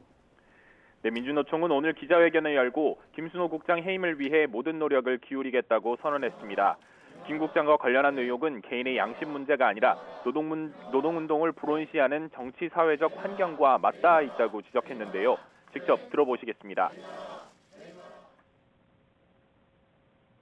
김순호 국장의 해임은 무엇보다 노동운동을 불온시해온 역사를 올바로 잡는 길이다. 민주노총은 특히 인노회를 이적단체로 규정하는 김 국장의 태도를 집중 비판했습니다. 그러면서 인노의 피해자와 인권, 사회, 종교단체가 함께 연대기구를 구성해 대응하겠다는 계획도 밝혔습니다. 지금까지 사회 일부에서 전해드렸습니다. 법인카드 유용 의혹의 핵심 인물로 지목된 김혜경 씨 수행비서 배모 씨의 구속영장이 청구됐습니다. 배 씨의 구속 여부에 따라 김혜경 씨의 신병 처리 방향도 윤곽이 잡힐 전망입니다. 한동우 기자입니다. 법인카드 유용 의혹을 받는 김혜경 씨 소환 이튿날, 검찰이 수행비서 배모 씨의 사전 구속영장을 청구했습니다. 경찰이 신청한 영장을 당일 법원에 청구한 겁니다. 배 씨는 민주당 이재명 의원이 경기도지사로 재직하던 시절 총무과 별정직 사무관으로 근무하며 배우자 김 씨의 의전을 담당했습니다. 당시 비서실 직원에게 사적 심부름을 시키거나 법인카드로 소고기와 초밥 등 음식을 사 김 씨에게 배달하도록 지시한 당사자로 이번 사건의 핵심 인물로 지목되었습니다. 안심이 열덩어리 안 되면 안심하고 등심하고 섞어서 해달라고 그러고요. 가격이 근데 12만 원 넘는다고 하면 그래도 시켜요? 아니면 어떻게 할까요? 12만 원치 잘라달라고 그래요. 구속영장에 적시된 혐의는 선거법상 허위사실 공표와 업무상 배임. 앞서 수사에 나선 경찰은 배 씨가 경기도 법인카드로 음식을 구매하는 등 법인카드를 유용했다고 판단했습니다. 유용 액수는 애초 알려진 7,800만 원의 2배가 넘는 2천여만 원으로 보고 있습니다. 또 배 씨가 대선 당시 김 씨의 사적 지시를 수행하지 않았다고 주장한 데 대해 허위 사실을 공표한 혐의도 적용됐습니다. 경찰은 배 씨의 신병을 확보하면 김혜경 씨로부터 법인카드 사용 등에 관해 지시를 받았는지 재차 확인할 걸로 보입니다. 경찰은 앞서 김 씨를 피의자 신분으로 조사하면서도 법인카드 유용을 지시하거나 암묵적으로 동의했는지 중점적으로 캐물었습니다. 하지만 김 씨는 혐의를 전면 부인한 걸로 알려졌고 이재명 의원도 SNS에 글을 올려 아내는 법인카드를 쓴 적이 없고 부당 사용을 지시하지도 않았다고 주장했습니다. 경찰 조사에서 혐의 인정하셨습니까? 배 씨에게 카드 사적 유용 지시하셨습니까? 법인카드 유용 의혹과 관련한 선거법 위반 사건은 공소시효가 다음 달 9일 만료되는 만큼 경찰은 이번 달 내로 수사를 마무리한 뒤 검찰에 넘길 방침입니다. 결국 배 씨의 구속 여부가 김혜경 씨 신병 처리 여부에도 적잖은 영향을 줄 걸로 보여 관심이 쏠리고 있습니다. YTN 한동우입니다. 촉법소년 행세를 하던 중학생이 술을 팔지 않는다며 편의점주와 직원을 폭행한 가운데 가해 학생이 과거 수차례 범행을 저지르고 번번이 보호 처분을 받았던 것으로 드러났습니다. 강원 원주경찰서는 상해와 업무방해 혐의로 입건된 중학교 3학년 A군에 대한 구속영장 신청 여부를 검토하고 있습니다. A군은 지난 22일과 23일 두 차례에 걸쳐 강원도 원주시 명륜동에 있는 편의점에서 술 판매를 거절한 직원을 위협하고 이를 제지하는 점주를 폭행한 혐의를 받고 있습니다. 조사 결과 A군은 과거에도 수차례에 걸쳐 범행을 저질렀지만 촉법소년이라는 이유로 보호 처분을 받았고 최근에도 또 다른 범죄 혐의로 재판을 받던 중인 것으로 드러났습니다. 중학교 3학년인 A군은 올해 생일이 지나 만 10세 이상 14세 미만인 촉법소년 대상에서 제외됐습니다.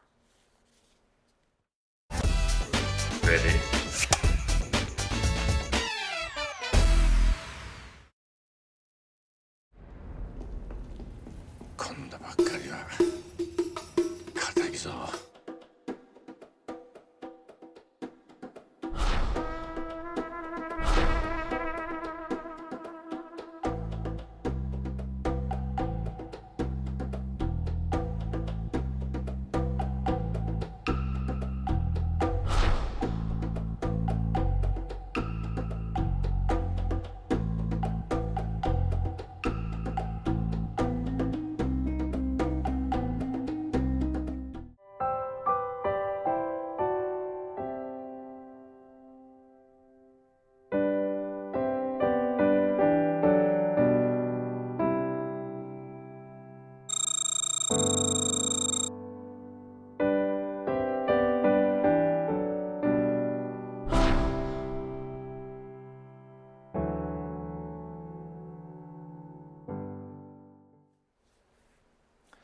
영화를 통해 이슈를 살펴보는 CNN 이슈 시간입니다. 오늘 저희가 고른 영화는 출소 이후 세상에 적응하기가 왜 이렇게 어려운지 질문하는 멋진 세계입니다. 우리나라 현실은 어떤지 이수정 법무부 교정개혁위원회 위원장과 함께 이야기 나눠보겠습니다. 어서 오십시오. 네, 안녕하십니까. 저희가 짧게 영상으로 준비해서 영화 내용을 좀 요약을 해봤는데요. 네, 네. 이게 우리나라 재소자들이 출소해서 겪는 것들과 다르지 않을 것 같아요. 네, 뭐 굉장히 비슷하다. 근데 오히려 이렇게 너무 비극적이지 않은 내용으로, 물론 비극으로 끝나긴 하나 예. 그런 내용들이라서 굉장히 그 보시는 시청자들에게 이제 출소를 한 이후에 이들의 삶이 얼만큼 척박한지 예. 하는 거를 전달하는데 굉장히 영화가 굉장히 잘 만들어졌다 이런 생각이 들었습니다. 네. 교수님 요즘에 출소자들 만나서 면담하고 계신다고 네, 들었는데. 뭐 지금 금년도 연구가 예. 이제 출소자 관리와 연관된 어떤 추가적인 정책을 마련하기 위한 기초 연구라서 지금 이제 장기수들 중에 출소를 하면 가족으로 돌아가지 못하는 사람들이 예. 많이 있거든요. 그러면 법무부 산하의 법무복지공단에서 예. 운영하는 시설에 가서 생활을 해야 돼요. 그래서 그 시설에서 생활하는 분들을 지금 면담을 하고 있죠. 네. 궁금한 게 그 사회로 나왔을 때 좀 적응하기 가장 어렵다라고 하는 부분은 뭐였습니까?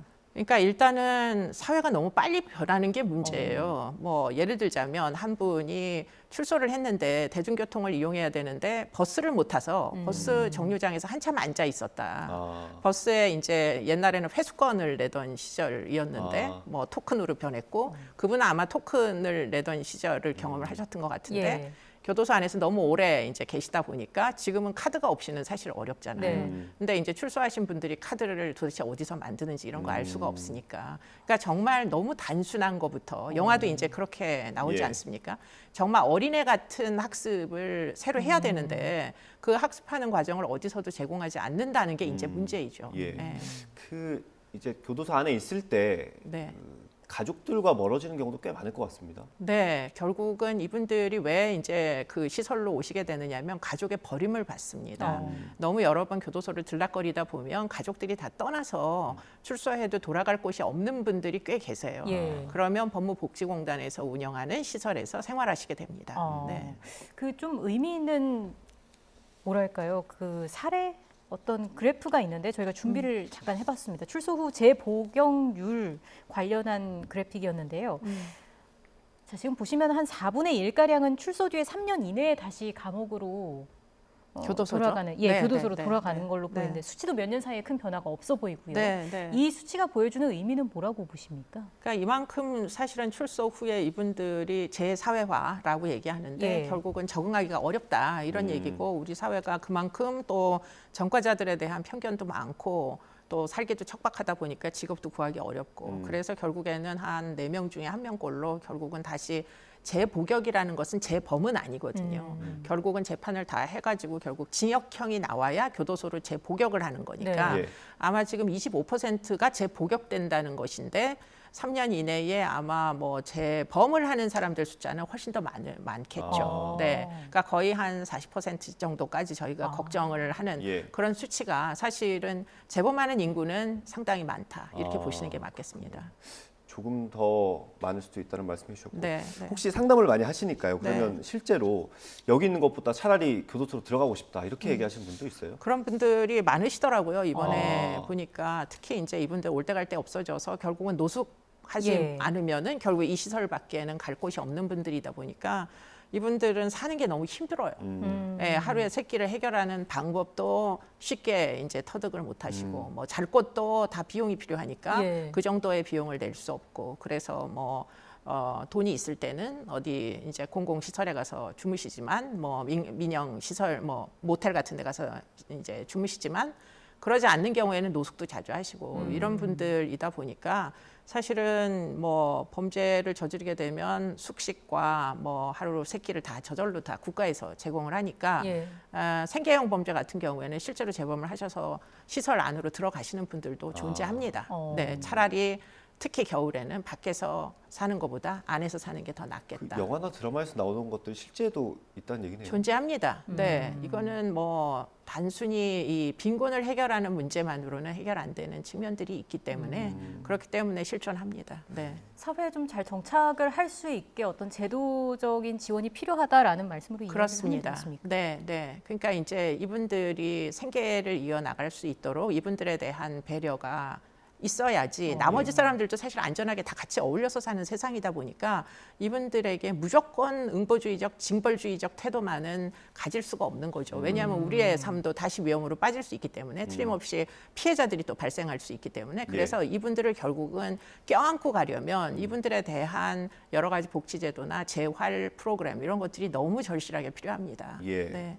그 문제를 다뤄보기 위해서 저희가 일단 교도소 안의 생활이 어떤지 좀 짚어보겠습니다. 최근에 이제 교도소 안에서 재소자들끼리 싸우거나 심지어 뭐 살인까지 일어나지 않습니까? 네, 인명 피해가 났었죠. 예, 이 원인이 어디 있다고 보세요? 근데 이제 이게 사실은 주기적으로 이 교도소의 여러 가지 인구 밀도가 이제 영향을 주어서 사건 사고가 증가하는 그런 시즌이 있을 수 있는데요. 그게 결국에는 이제 코로나 이후에 이제 여러 가지 어려움이 발생을 하면서 또 형기도 최근에는 굉장히 길어졌거든요. 그러다 보니까 빨리빨리 나가지 못하고 긴 형기를 채우느라고 이 밀도가 높아지게 돼 있어요. 그러면. 그래서 한 방에서 생활하시는 분들이 뭐 몇 명이었는데 지금 최근에는 좀 많이 늘어나서 밤에 잘 때도 옆 사람하고 이렇게 몸을 부딪힐 수밖에 없는 이런 상황이 되면 그런 이제 과밀로 인해 가지고 폭행 사고가 많이 발생합니다. 그래서 최근에도 인명피해 수용자들끼리 폭행해서 사망에 이르게 됐고 뭐 인권위원회에서 그 부분에 대해서 계속 계도를 하라고 개선하라고 이렇게 압박을 가하기도 하고 지금 그런 상황이라서 최근에는 가석방을 좀 많이 시키는 추세입니다. 실제로 과밀 수용으로 인한 국가의 손해배상 책임을 인정한 대법원 판결이 판결이 최근에 나왔었죠. 그렇기 때문에 지금 이 부분은 개선하지 않으면 안 되게 되었습니다. 그런데 이제 무조건 또 출소를 시킬 수만은 없는 것이 이분들이 범죄를 안 저지른 사람이 아니고 아까 통계에서 보셨다시피 4분의 1은 3년 이내에 또 재범을 해서 심지어는 유죄 판결을 받고 징역형이 나올 만한 그런 이제 사람들이다 보니까 무조건 가석방도 시킬 수 없는 거죠. 그렇기 때문에 지금 법무부에서 그러면 가석방을 좀 더 원활하게 하되 이분들을 그러면 사회로 그냥 방면을 할 거냐 아니면은 일정 기간 동안 일종의 저희가 이제 중간 처우 시설이라고 합니다. 중간 처우 시설의 형태로 야간에는 관리를 받되 낮에는 나가서 뭐 출근하시고 퇴근하시고 어렵지 않게 해드리고 야간에만 이제 일종의 보안을 적용하는 이러한 이제 제도를 도입을 새로 할 것이냐 이것을 이제 앞으로 논의하게 될 것으로 알고 있습니다. 그러면 이제 가석방이라는 거를 그 과밀 수용에 대한 대책만으로 보는 게 아니라 또 다른 걸로 볼 수 있다는 그렇습니다. 겁니까요? 가석방을 무조건 해서 이 밀도를 낮추는 것만 목적이 아니고요. 가석방하고 난 다음에 이분들이 재범을 안 해야 되는 거잖아요. 그러니까 그 재범을 안 하시게 만드는 방법이 뭔지를 또 저희가 대안을 찾아야 되는 상황이죠. 그 대안이라고 하면 뭐 전문가의 영역도 있을 수 있을 거고요. 우리 모두가 좀 다 함께 노력할 수 있는 부분도 있을 것 같아요. 그렇습니다. 그러니까 이제 일반 재지는 다 같이 가석방을 시키자. 그럼 다 똑같이 일정한 기간 뭐 만약에 70%의 형기가 차면 무조건 다 가석방을 시키면 밀도는 낮아지잖아요. 그렇게 해가지고는 이 나머지 30%가 재범을 안 한다는 보장이 없기 때문에 이 나머지 30%에 대한 특수 재지라고 합니다. 선별을 해서 이 중에 재범 가능성이 높은 사람들에 대해서는 추가적인 중간 처우 형태의 보완적 차원의 이제 어떤 처분을 내려야 되고 또 나머지 만약에 30% 중에 한 20%는 굳이 그런 부가적인 처분이 필요 없다면 출소를 시키는 이런 방식으로 운영을 해야 되는데요. 그 이제 사람들 출소하게 되는 이 사람들 중에 재범 위험성이 굉장히 높은 사람도 있을 수 있잖아요. 그러니까 이분들에 대해서는 어떤 특별한 관리 형태의 어떤 중간 처우적 어떤 보호 수용 의 이제 이런 제안들 이런 것들이 지금 나오고 있는 상황입니다. 아무래도 그런 가석방을 하게 되려면 근거가 필요할 거 아닙니까? 그래서 교수님께서 말씀해 주신 게 과학적으로 이제 재범 예측을 할 수 있는 것이 있다고. 이게 지금 우리나라에서 어떻게 적용이 되고 있습니까? 재범 예측은 이미 형사사법 제도 내에서 많이 적용이 되는데요. 이미 이제 가석방 심사에서 그런 걸 고려하기도 하고요. 제일 여러분들이 이해하시기 쉬운 건 전자감독 제도의 대상자 선정을 할 때 보안 처분이잖아요. 보안 처분은 재범 가능성을 염두에 두고 재범 가능성이 높은 사람들에게만 전자발찌를 채우는 겁니다. 그래서 애초에 이것은 성범죄자들 1년에 한 3만 건에서 4만 건 정도 일어나거든요. 그런데 전자발찌를 채울 가장 고위험군, 재범 가능성이 가장 높은 사람들에게 밖에는 전자발찌를 채울 수가 없어요. 많이 채우면 관리가 안 되니까. 그래서 300명을 뽑아야 되는 겁니다. 목표치는. 그럴 때 이제 재범 가능성에 대한 평가를 판결 전 단계에서부터 활용합니다. 아, 네. 그게 이제 일반적으로 하는 상담과 더불어서 하게 네, 되는 평가를 거죠. 합니다. 네, 네. 지금 우리 이 교도소 그리고 이 교정 시스템이 격리, 교화 여기에 집중이 돼 있는데 네. 교수님께서는 그게 좀 사회화 쪽으로 좀 더 가야 된다라고 보시는 거예요? 네, 그러니까 격리도 중요하죠. 형벌이니까 일단. 그런데 형벌만으로 충분하지 않다. 왜냐하면 이분들이 결국은 다 다시 돌아 나오실 거예요. 그래서 이번 여름에도 이제 그 갱생 그 시설들 돌아다녀 보니까 도심 여기저기 숨어 있어요. 그렇기 때문에 우리가 알지 못하지만 이미 어울려 있습니다. 그렇기 때문에 이런 분들이 다시 재범을 하지 않으시도록 좀 더 철저히 법무복지공단에서는 다양한 이제 노력들을 사실 앞으로는 해야 될 겁니다. 이게 네. 사실은 재소자 입장에서는 자유를 얻게 되는 거죠. 일부는 네, 얻게 되는 건데 네, 네. 국민들 입장에서는 그 재사회화까지 우리가 세금을 들여서 도와줘야 하는가 해야 되느냐? 이런 네. 생각이 있을 수 그런 있을 것 비판이 있을 수 있습니다. 이 국고 낭비 아니냐? 그런데 결국은 어울려 살아야 되는 세상이잖아요. 누구는 우리의 삶에 못 들어오게 배제할 수 없는 거잖아요. 예. 그러니까 이분들이 연착륙을 하게 사회에 다시 재연착륙을 하게 도와주는 게 결국 나의 안전과도 밀접히 연관성이 있기 때문에 예. 그러한 이제 갱생을 위한 노력들은 뭐 선진국일수록 더 열심히 하고요. 우리나라도 좀 더 적극적으로 해야 한다. 이렇게 말씀드릴 수 있겠습니다. 네, 저희가 준비한 시간이 다 됐는데 마지막으로 어떤 식의 변화가 있었으면 좋겠는지 조금 더 말씀을 해주시죠. 네, 뭐 연착륙을 너 혼자 알아서 해라라기보다는 지금 영화에서도 나오다시피 굉장히 어렵잖아요. 그거를 국가가 정부가 좀 더 나서서 여러 가지 제도를 지원해주는 방식 이게 이제 도입됐으면 좋겠다 그런 말씀을 드리겠습니다. 네. 맞습니다. 지금까지 이수정 교수와 함께 이야기 나눠봤습니다. 오늘 말씀 잘 들었습니다. 고맙습니다.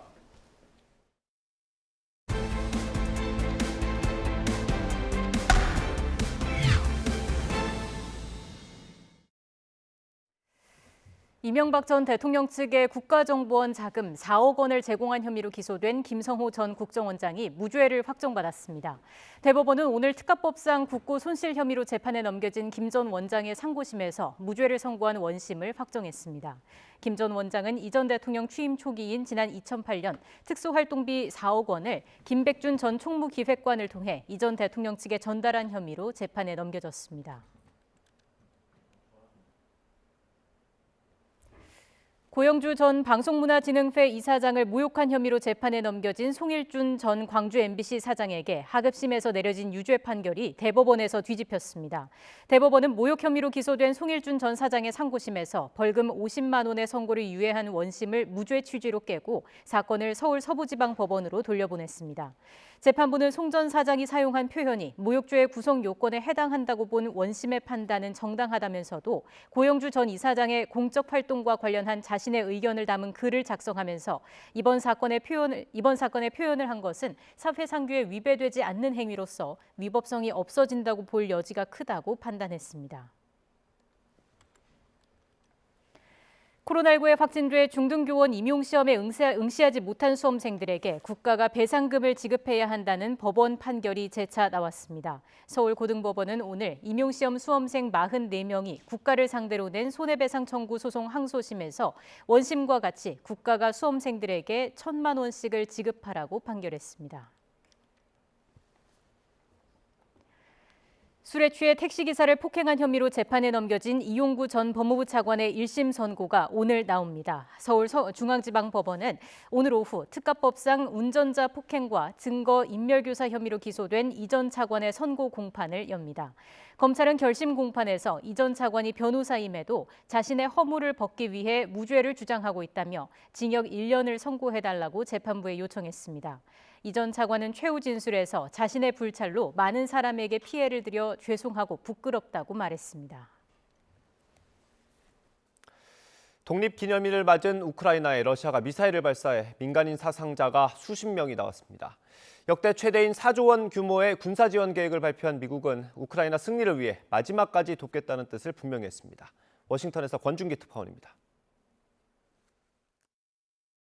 불에 그을리고 찌그러져 선로를 벗어난 열차 객실. 주변에 있던 승용차는 아예 뚜껑이 날아갔고 기차역이 있던 자리는 벽돌 잔해만 남았습니다. 독립기념일을 맞은 우크라이나 중부 지역의 차플리노 기차역에 러시아가 미사일 공격을 가해 민간인 사상자가 속출했습니다. 유엔 안전보장이사회에서 러시아 반대로 실랑이 끝에 발언 기회를 얻은 젤렌스키 우크라이나 대통령은 방금 보고받은 정보라며 기차역 폭격 사실을 알렸습니다. Unfortunately, the death toll could increase. This is our life every day. This is how Russia got prepared for this UN session. 보리스 존슨 영국 총리는 독립기념일을 맞은 우크라이나를 깜짝 방문했습니다.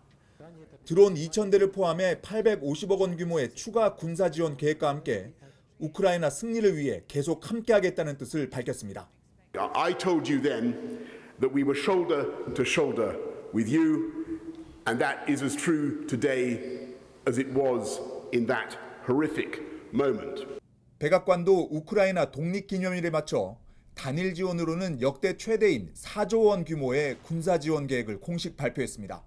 미국이 지금까지 우크라이나에 투입한 군사 지원액만 14조 2천억 원에 달합니다. 미 국방부는 이번 지원은 우크라이나의 중장기 방어 시스템 구축을 위한 것이라고 강조했습니다. Representing a multi-year investment in critical defense capabilities. This package is about building enduring strength for Ukraine as it continues to defend its sovereignty in the face of Russian aggression. 이런 가운데 미국 정보기관은 러시아가 점령한 우크라이나 동부 지역에서 조만간 주민 투표를 실시해 러시아 병합 찬성 의견을 이끌어낼 거라는 첩보를 내놨습니다. 최근 조사에서는 미국인 절반 이상이 러시아 철수 때까지 우크라이나를 지원해야 한다고 밝혀 장기전으로 접어드는 우크라이나에 미국 여론도 힘을 싣는 양상입니다. 워싱턴에서 YTN 권준기입니다. 우크라이나 원자력 전문가가 자포리자 원자력 발전소에서 러시아가 추진하는 전력망 교체 시도가 냉각 체계 작동 문제 등으로 엄청난 재앙을 초래할 수 있다고 경고했습니다. 자포리자 원전을 관리하는 우크라이나 국영 원전 회사 대표는 현지 시각 24일 영국 일간 가디언과 인터뷰에서 러시아가 우크라이나로 연결된 자포리자 원전 전력망을 끊고 자국적으로 연결하려는 계획을 세웠다며 이같이 말했습니다. 이 대표는 전력망 교체는 바로 스위치를 끄고 켜는 것과 다르다며 교체 작업 도중에는 예비 디젤 발전기에만 의존해야 하는데 90분 동안 전력이 공급되지 않으면 원자로는 위험한 온도에 이른다고 설명했습니다. 미국 캘리포니아주가 2035년부터 휘발유 등 내연기관을 사용하는 신차 판매를 금지합니다. 뉴욕타임즈는 현지 시각 24일 캘리포니아주의 환경 규제 당국인 대기자원위원회가 금명간 이 같은 계획을 발표할 예정이라고 보도했습니다.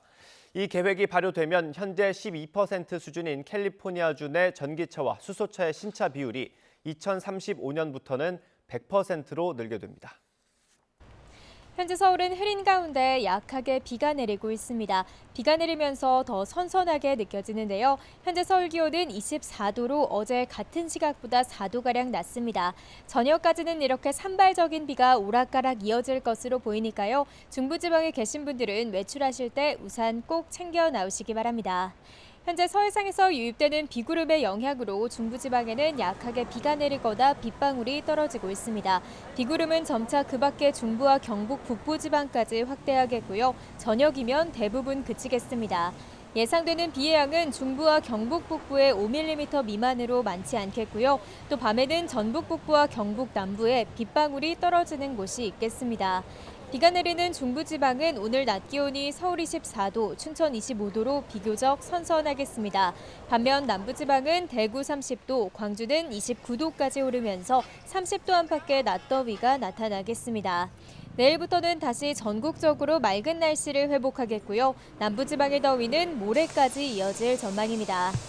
최근 날이 빠르게 선선해지고 있습니다. 큰 기온 변화에 면역력이 떨어지기 쉬우니까요. 감기 걸리지 않도록 건강관리 잘해주시기 바랍니다. 지금까지 서울 상암동에서 YTN 윤수빈입니다. 이상으로 뉴스앤이슈 마치겠습니다. 잠시 뒤에 더 뉴스가 방송됩니다. 시청해주신 여러분 고맙습니다.